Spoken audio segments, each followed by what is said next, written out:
Hello friends, network மார்க்கெட்டிங்கில் உங்கள் டீமில் கொஞ்சம் பேர் தான் இருக்காங்க.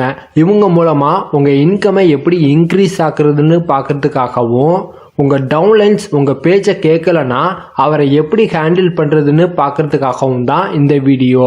ஸோ எந்தவித டைம் வேஸ்ட் இல்லாமல் வாங்க வீடியோக்குள்ளே போகலாம். வீடியோக்குள்ளே போகிறதுக்கு முன்னாடி நம்ம சேனலுக்கு நீங்கள் சப்ஸ்கிரைப் பண்ணி பெல் ஐக்கானை கிளிக் பண்ணி ஆல் பட்டனை கிளிக் பண்ணி வச்சுக்கோங்க. இதில் first one, how to increase your income. இப்போ உங்கள் டீமில் 10 பேர் இருக்காங்க. என்னதான் இந்த 10 பேரும் நெட்வொர்க் மார்க்கெட்டிங்கில் ஜாயின் பண்ணியிருந்தாலும் ஸ்டார்டிங்கில் ஒரு சில பேர் அவங்களுக்கு தேவைப்படுற ப்ராடக்ட்ஸ் எல்லாத்தையுமே ட்ரெடிஷ்னல் மார்க்கெட்டிங்கில் தான் வாங்குவாங்க. இது மூலமாகவே நீங்கள் அவங்கள பற்றி நல்லா தெரிஞ்சுக்கலாம், அவங்களுக்கு எந்த அளவுக்கு நெட்வொர்க் மார்க்கெட்டிங் மேலே இன்ட்ரெஸ்ட் இருக்குன்னு.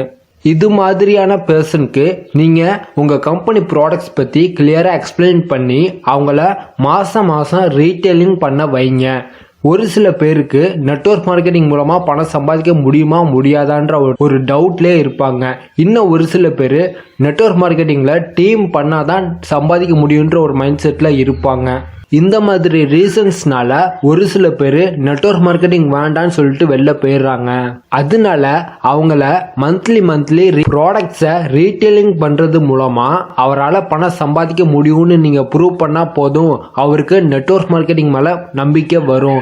இது மூலமாக உங்கள் டீம் நல்லாவும் க்ரோத் ஆகும். இந்த டூப்ளிகேஷனை உங்கள் டீமுக்கு கரெக்டாக கொடுத்தா போதும், உங்கள் டீமில் உள்ள சின்ன லெவலில் உள்ளவங்களும் சம்பாதிப்பாங்க. இது மூலமாக நீங்களும் நிறையா சம்பாதிக்கலாம். Second one, how to handle your downline. நான் நெட்வொர்க் மார்க்கெட்டிங்குள்ளே வந்ததுக்கு மெயின் ரீசனே என் காலேஜ் ஃப்ரெண்டு தான். என்னதான் அவர் என் க்ளோஸ் ஃப்ரெண்டாக இருந்தாலும் நெட்வொர்க் மார்க்கெட்டிங் ஜாயின் பண்ண புதுசில் என் அப்ளைனை நான் மதித்தது கிடையாது.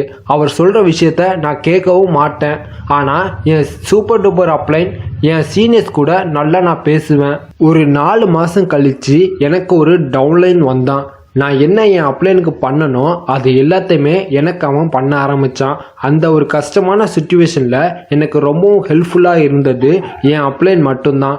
அப்போ தான் அவர் மேலே எனக்கு ஒரு ரெஸ்பெக்ட் வந்தது. இது மூலமாக நான் என்ன சொல்ல வரேன்னா, உங்கள் டவுன்லைன் உங்கள் பேச்சை கேட்கலன்னா உங்கள் சூப்பர் டூப்பர் அப்ளைனை வச்சு பேசினா ஒரு சில பேர் கேட்பாங்க. இது மூலமாக உங்கள் டவுன்லைனுக்கு ஒரு டவுன்லைன் வருவான். அந்த டவுன்லைனில் நீங்கள் பிடிச்சி வச்சுக்கிட்டா போதும், அப்போது உங்கள் டவுன்லைன் நீங்கள் சொல்கிறத கேட்பான். எப்படின்னா, ஒருத்தர் புதுசாக ஜாயின் பண்ணுறாருன்னா அவருக்கு நெட்வொர்க் மார்க்கெட்டிங் பேசிக்ஸ் பற்றியும் கம்பெனி ப்ராடக்ட்ஸ் பற்றியும் எக்ஸ்பிளைன் பண்ணணும். இந்த விஷயத்த உங்கள் டவுன்லைனால் கரெக்டாக பண்ண முடியாது, ஆனால் உங்களால் கரெக்டாக பண்ண முடியும். அப்போது அவர் ஆட்டோமேட்டிக்காக வந்து உங்ககிட்ட ஹெல்ப் கேட்பாரு. இது மாதிரி சின்ன விஷயத்த நீங்கள் கரெக்ட் பண்ணால் போதும், உங்கள் டீம் ஆட்டோமேட்டிக்காக க்ரோத் ஆகும். நெக்ஸ்ட் வீடியோவில் நம்ம உங்கள் காண்டாக்ட் லிஸ்ட்டை எப்படி இன்க்ரீஸ் பண்ணுறதுன்னு பார்ப்போம். இந்த வீடியோ உங்களுக்கு பிடிச்சிருந்தா லைக் பண்ணி உங்கள் டீமுக்கு ஷேர் பண்ணி கீழே மறக்காமல் கமெண்ட் பண்ணுங்கள். ஏன்னா நீங்கள் இன்ஸ்டாகிராமில் ஃபாலோ பண்ணுறதா இருந்தால் டிஸ்கிரிப்ஷனில் லிங்க் இருக்குது, மறக்காமல் ஃபாலோ பண்ணுங்கள்.